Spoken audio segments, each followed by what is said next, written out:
જય શ્રી કૃષ્ણ, જય શ્રી કૃષ્ણ. સુખી રહ્યો મારા દીકરાઓ. હા, તમારા આશીર્વાદથી અમે સુખી છીએ, સમજ્યા? બા અમે આટલા બધા લાડકા છીએ કે તચા કે ફૂટી ગયા. હા, બધાય ફૂટ્યા. 5 તારા ને 5 આના. સાચું વાત કહું ને તો અમે બહુ નસીબદાર છીએ કે તમારા જેવા માવતર અમારા જીવનમાં આવ્યા. ઘણા બધા એવું લાગે છે કે નાનપણમાં પુણ્ય કર્યા હશે ત્યારે તમારા જેવા માવતર મળે.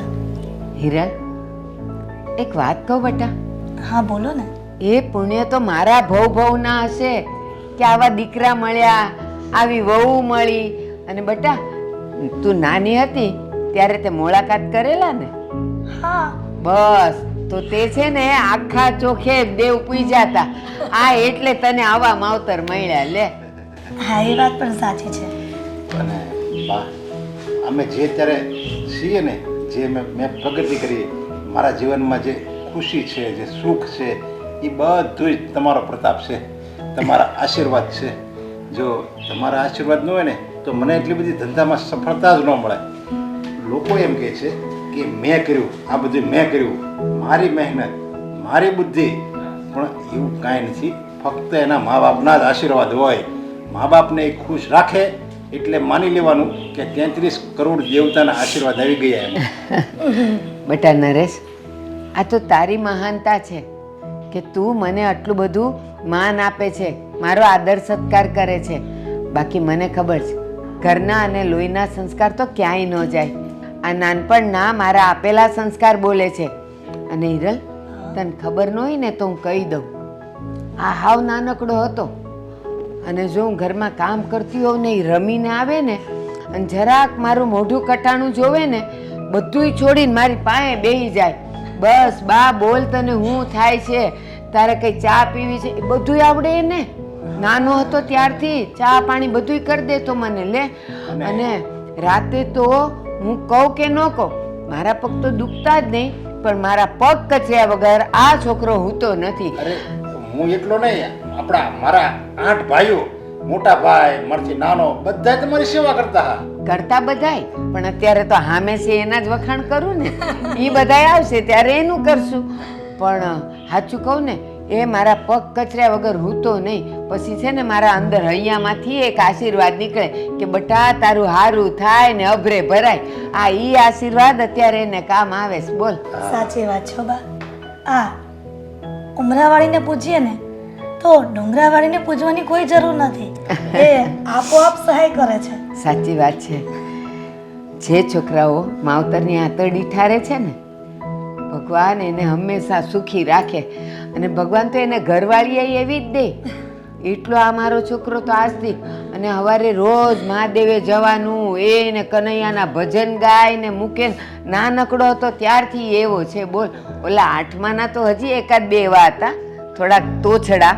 પણ આ નરેશે કોઈ દી મારો વેણ નથી ઉથાપ્યો. હો, પણ બા તમે આટલા બધા વખાણ કરશો ને તો વધારે ડાયાબિટીસ થઈ જાય એવું લાગે છે મને. ના ના ના ના, એ ડાયાબિટીસ એમ ન થાય, કારણ કે એના છે ને એનામાં મીઠાશ જ કેટલી છે, તું જો તો ખરી. સાચું કે છે, મારી વાત જવા દે, હું તો એની માં છું એટલે ન બોલે. તને કોઈ દી ઊંચા અવાજે એને કાંઈ કીધું? ના હો, એમાં તો બા કાન પકડવા પડે. થઈ ક્યારેક ચાનું મોડું થઈ જાય ને તો પણ બિચારા જાતે બનાવીને પી લે છે. અને મને તો એ ખબર છે કે પહેલાં તો એ નોકરી કરતો તો ભાખરી ને શાક ને ન બનતું ને, અને હું કહું ને મારી તબિયત નથી હારી તો એ કે બા કાંઈ નહીં હો, હું આવીને જમીશ. પાછું એવું નહીં કે બહાર કાંઈક ખાય, એ આવીને જમતો. બોલ. તમારા હાથનું ન ખાવ ને ત્યાં લગી મને મીઠો ઓળકાર જ ન આવે. અને બહારનું ખાવ ને તો મને એમ લાગે કે આ હું ખાઉં છું એમ. ખાધું જ નથી મેં. ગમે એવું ખાવ, ગમે એવા 32 ભાતના ભોજન હોય ને બહારના, તો એ મારે માટે હાવ એટલે હાવ સૂકા છે. અને તમારા હાથનો ખાલી હૂકો રોટલો હોય ને તોય મને એમ થાય કે આ 32 ભાતના ભોજન છે. હા, અરે એને ભૂખ લાગતી કોઈ દી 5 રૂપિયાના દાણા નથી ખાધા એને, ઘરે આવીને ખાય. હાલો હવે હું જાઉં. એ હા, આવજે હો બેટા. એ અમારા નરિયાના તો છે ને જેટલા વખાણ કરું ને એટલા ઓછા છે. બોલ. અરે બા, હાલો હું રસોડામાં જાઉં, તમે માળા કરો ભગવાનની. હા હા. હાલ. મારા દીકરા વહુના હસતા મોઢા જોઉં ને એટલે એ ભગવાન પૂજ્યા બરાબર જ છે. મારે ક્યાંય માળા બાળા કરવાની જરૂર નથી પડતી.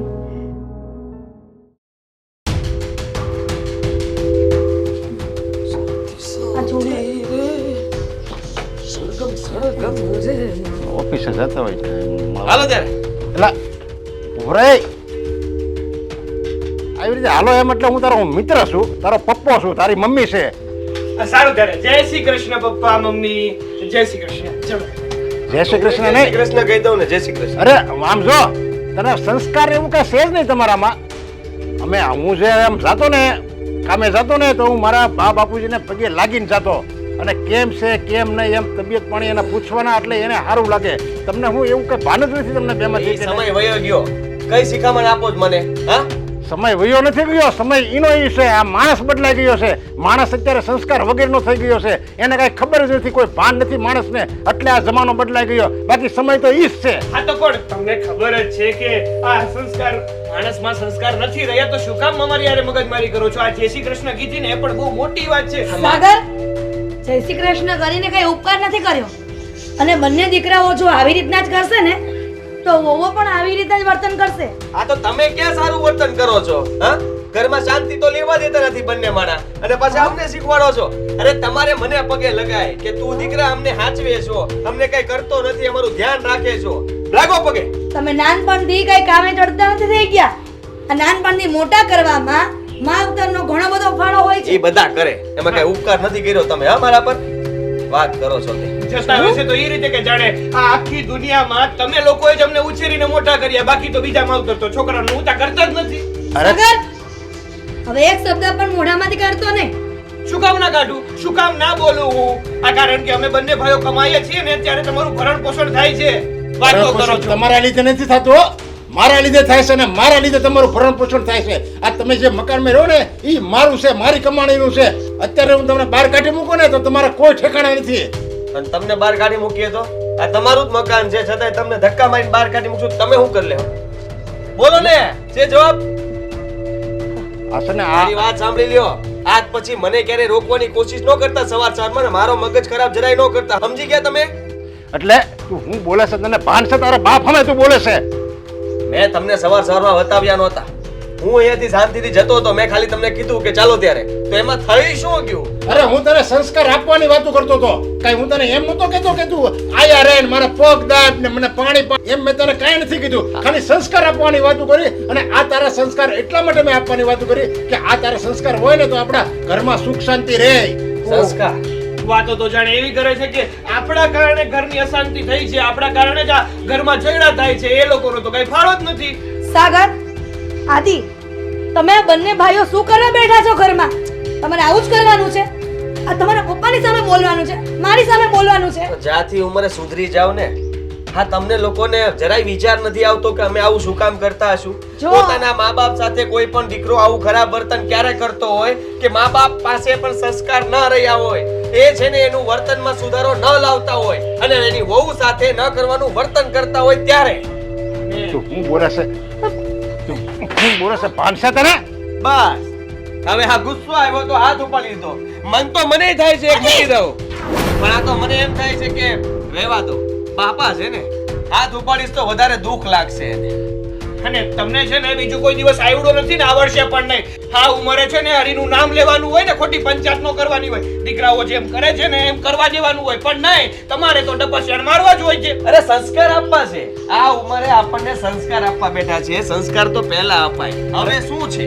અરે મેં તમને આ ઘણા એવા તમારા લગ્ન કરી દીધા, આવડા મોટા કર્યા અને બસ આ શબ્દો સાંભળવા માટે જ મેં મોટા કર્યા હતા તમને. પાછું ચાલુ કર્યું. આ પાછું એકનું એક જ ચાલુ કરે છે. આ બીજું તમને કઈ આવડે છે? આ બીજું કઈ આવડતું હોય ને તો બોલો. આ સાંભળીને છે ને અમે પાકી ગયા છે, કારણ કે જ્યારે પણ અમે કઈ આવું વર્તન કરીએ એટલે તમારું ચાલુ થઈ જાય છે કે અમે તમને મોટા કર્યા, આ પેટે પાટા બાંધીને તમને ભણાવ્યા. અરે બધા કરે છે, કીધું ને મેં તમને.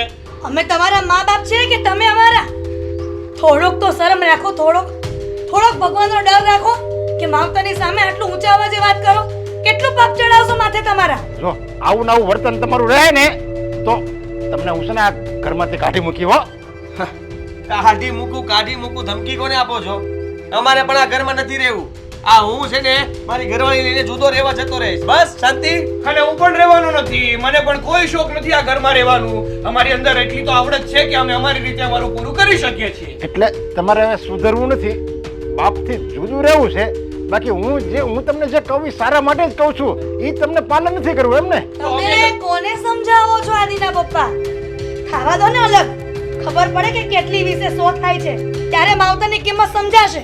ફીણા આવી જાય. હા, આ ઘરનું કામ કરી કરીને ફીણા આવી જાય. રહેવા દો ને. આજ દિન સુધી તમારી વહુઓ નહોતી આવી ને ત્યારે હું જ મહેનત કરતી હતી ને ઘરનું કામ કરતી હતી. મમ્મી તમને ખબર ના હોય ને તો જણાવી દઉં. ત્યારે તમારી ઉંમર આ નહોતી, તમે થોડાક જવાન હતા એટલે બધું કરી શકતા હતા. હવે ના કરી શકો. હા, કાંઈ વાંધો નહીં, કરી લેશે. છોડ લે. હા, પગે લાગવાનું છે કે જાવ આમને? હવે તારી જો પગે નો લાગો ને તો કાઈ નહીં, પણ પગે લગાડો નહીં ને તો સારું. અને તારી જેવો દીકરો પગે ન લાગે ને એ જ સારું છે.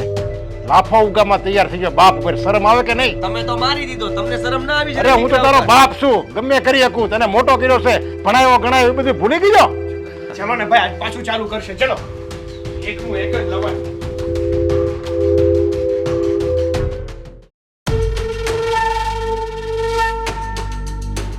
મીરા, હું અને તારા જેઠ છે ને બંને બહાર જઈએ છીએ. મારે મારા બેનના ઘરે આટો દેવા જવાનું છે. તો તું છે ને આજની બધી રસોઈ કરી નાખજે.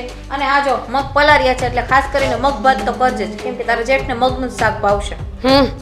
મારા જેઠ કે એમ જ કરવાનું ને મારે. અને મહારાણી તમે કયો એમ. ભાભી જાવું હોય તો જાવ ને તો કાઈ નહીં. હું શું કામ ઘરના કામ કરું? મને તો આમ પણ કંટાળો આવે છે ઘરના કામ કરતા. હા, તને તો કંટાળો જ આવે ને. છાપું વાંચવામાં તને કંટાળો નથી આવતો. અને તું અને જ્યારે સાગરભાઈ બહાર જાવ છો, મેં તો ક્યારે કામની ના નથી પાડી અત્યાર સુધી. અચ્છા, અરે વાહ, તમે તો બહુ કામ કરીને તૂટી ગયા છો ને. જો ને બિચારાને ફેવિક્વિક થી ચોટાડવા પડે છે. મીરા, વધારે આટલું બધું બોલવાની તારે કોઈ જરૂર નથી. આ ઘરમાં તું વહુ છો અને મારાથી નાની છો, એટલે થોડીક મર્યાદામાં રહીને કામ કર. તો તમે પણ વહુ છો ને તો વહુ થઈને રહો. ગરડા સાસુ બનવાની કોઈ જરૂર નથી. તારા જેઠને મગજ ભાવશે. મારા જેઠની જવાબદારી તમારી હોય કે મારી નહીં. ઘરમાં તું છો, ઘરનું સભ્ય છો, તો રસોઈ ના બનાવી શક? તો ઘરના સભ્ય તમે નથી ને? તમે માનો છો ને કે ઘરના સભ્ય નથી એમ? ઓકે, છૂટાછેડા લઈને નીકળો આ ઘરમાંથી. પછી હું મારા જેઠને રોજ મગ બનાવીને ખવડાવીશ. મીરા, મને મજબૂર ન કર, ક્યાંક મારો હાથ ઉપડી જાય. તારી જીભડી છે ને બહુ ચાલે છે. ભાભી. અને આટલું બધું તારે બોલવાની કોઈ જરૂર નથી. આ જૂની વાત છે ને, જે આ હાથ ચાલે એને બંધ કરો. હાથ ચલાવવા જ જોઈએ. તમે આ ઘરના મોટા વહુ છો ને તો હાથ તો ચલાવવા જ જોઈએ. પણ ક્યાં? મગ બનાવવામાં, અહીંયા નહીં. તું મને ફાઇનલી કે એટલે મને ખબર પડે. આજની રસોઈ બધી તું બનાવીશ કે નહીં? નહીં, સોરી. આવી તો ગઈ છે ને સાગરભાઈને કાજલ! વાત કરી લે. આ શું ઘરમાં થઈ રહ્યું છે? અને આ ચોર ઝોનમાંથી ગામ જવાનો કઈ તમને ફાયદો છે? કેમ કે આ તમારા જે નાના વહુ છે ને એની જીભડી બહુ ચાલે છે. અને તારી ઓછી ચાલે છે. પેલા મમ્મી આખી વાત સાંભળો ને પછી વાક કાઢો કોનો વાક છે. મારે મારી બેનની ખબર કાઢવા એના ઘરે જવાનું છે, તો મેં ખાલી મીરાને એટલું કીધું કે તું આજની રસોઈ બનાવી નાખજે. એમાં તો મહારાણી ના પાડે છે. છાપું વાંચવાનો ટાઈમ છે, રસોઈ કરવાનો ટાઈમ નથી. સવાલ જ નથી ને. બેનના ઘરે જાય છે ને તો પતિને ભેગું લઈને નીકળાય. બેનને કહેવાય કે મગ બનાવીને ખવડાવે. હું થોડી કાંઈ આ ઘરની સર્વન્ટ છું અને થોડી કાંઈ હોટલ ખોલી રાખી છે કે જે આવે મેનુ જોઈને કહેશે કે આ બનાવો આ બનાવો. પ્લીઝ મમ્મી, તમને બહુ પ્રેમ આવતો હોય ને તો તમે બનાવી નાખજો, હું નહીં બનાવું. તારા પપ્પા આવ્યા ને ત્યારે મારે વાત કરવાની જ હતી કે આ ઘરના બધા કામ કરવા પડશે, પણ આ બધો વાક મમ્મીનો છે કે વાવ તમે કઈ ન બોલતા, નહીં તો આપણે સાગરનું થશે નહીં. લ્યો કર્યું, ના પાડતી હતી આને જોઈ ત્યારે કે આને ન લઈ આવો. આની પહેલાની છોકરી જોઈતી એ જ સારી હતી. તો લઈ આવો ને. વાત તો અમારો જ છે ને કે બંને વહુઓને દીકરી સમજીને લાવ્યા હતા, પણ બંને એકબીજાની આવી રીતના દુશ્મન બની જશે એ તો મને હમણાં ખબર પડી. અરે તમે જુઓ, હા, ગામ સંભળાવવાથી તમને કઈ ફાયદો નહીં થાય. મમ્મી નાની મારી વાત સાંભળીશ. પેલા વડીલોની વાત સાંભળતા શીખો, પછી સામે બોલો. અને તમે બંને વાળાની જોઈએ તો ખબર છે, પણ ઘણા ઘરમાં જોયું છે કે દેરાણી જેઠાણી સખી બહેનોની જેમ રહે છે અને તમે આ કૂતરા બિલાડાની જેમ ભળે છે. એક સમય એવો હતો કે આપણા ઘરના ઉદાહરણ દેવાતા હતા અને અત્યારે થૂ કરે એવું તમે ઈચ્છો છો. હા, તો અત્યારે પણ ઉદાહરણ અપાશે જ ને કે ઘરની મોટી વહુને એટલો પાવર છે ને કે આખા ઘરને અલગ કરીને બેઠી છે. એકલી મહામાયા છે જે 10 જણાને પહોંચવા નથી દેતી. આનાથી મોટું ઉદાહરણ શું હોઈ શકે મમ્મી? ચૂપ હો, હવે તું કઈ ન બોલતી. તું છે ને ઘરની નાની વહુ છો અને હંમેશા છે ને વધારે કામ નાની વહુને કરવાનો હોય, ના કે મોટીને. અને તું મને શીખવાડીશ મારે ઘરમાં શું કરવું ને શું નહીં. તારી પહેલા 4 વર્ષ આ ઘરમાં આવી છું મને કાજલ? બધી ખબર પડે છે કાજલ, અમે પણ દેરાણી જેઠાણી સાથે રહેતા હતા, પણ દેરિયા જેઠિયામાં ક્યારેય મતભેદ કે મનભેદ નથી થયો. એક સમયે અમે બધા અલગ થયા ને સંજોગો અનુસાર, ત્યારે દેરાણી જેઠાણી ભેટી ભેટીને રડ્યા હતા, કેમ કે બધા વચ્ચે એટલો પ્રેમ, લાગણી અને એકબીજાની હૂંફ હતી. અચ્છા. અને તમે બંને અત્યારે આવી રીતના ઝઘડો કરો છો. મમ્મી આટલો બધો પ્રેમ હતો, લાગણી હતી, હૂફ હતી, તો અલગ શું કામ થયા એ જરા મને કહેશો? એનું કારણ એ હતું કે છોડો ને મમ્મી, નહીં મળે. માણસને જ્યારે બહાના કાઢવાના હોય ને ત્યારે એને વિચાર કરીને જ જવાબ આપવો પડે. એટલે ખોટા બહાના તમારી પાસે રાખો. અને હા, મને કોઈ પ્રત્યે કોઈ પ્રેમ નથી. જેને અલગ થવું હોય થાય, ન થાય તો કાંઈ નહીં, ભેગા રહે, જુદા રહે, આઈ ડોન્ટ કેર. એ તો છે ને અલગ થઈ જ જઈએ મને આ રોજ રોજની રકઝક છે ને જરાય ગમતી નથી એક કામ સીધે તો મહારાણીને કરવું નથી આજે હું આદિ સાથે વાત કરી લઉં ને ફેસલો કરી નાખું પછી કોણ મગ બનાવશે? ઘરે નોકરાણી રાખશો? એ હા તું ચિંતા ના કર હું નોકરાણી રાખી લઈશ વેરી ગુડ ભાભી, ગમ્યું મને. તો જાઓ જલ્દી વાત કરો ને, કોની રાહ જોવો છો? અને પૂછીશ નહીં હા આદિ આદિ આદિ મગ બનાવશે નહીં ને? હા હા, તો તમે શું કહેતા હતા? આ પ્રેમ, ભાવ, લાગણીની વાત કરતા હતા ને? આ ઘરની વહુઓ છે ને વડીલો પાસે બધું શીખતી હોય છે. તમે અમને સાથે રહેવા માટે શીખવ્યું હોત ને તો આજે કદાચ આવો દિવસ ના આવત. પણ ભૂલ ક્યાંક ને ક્યાંક તમારી જ છે, માની લો હવે. હા, બંનેમાંથી એક પણ સમજતી નથી.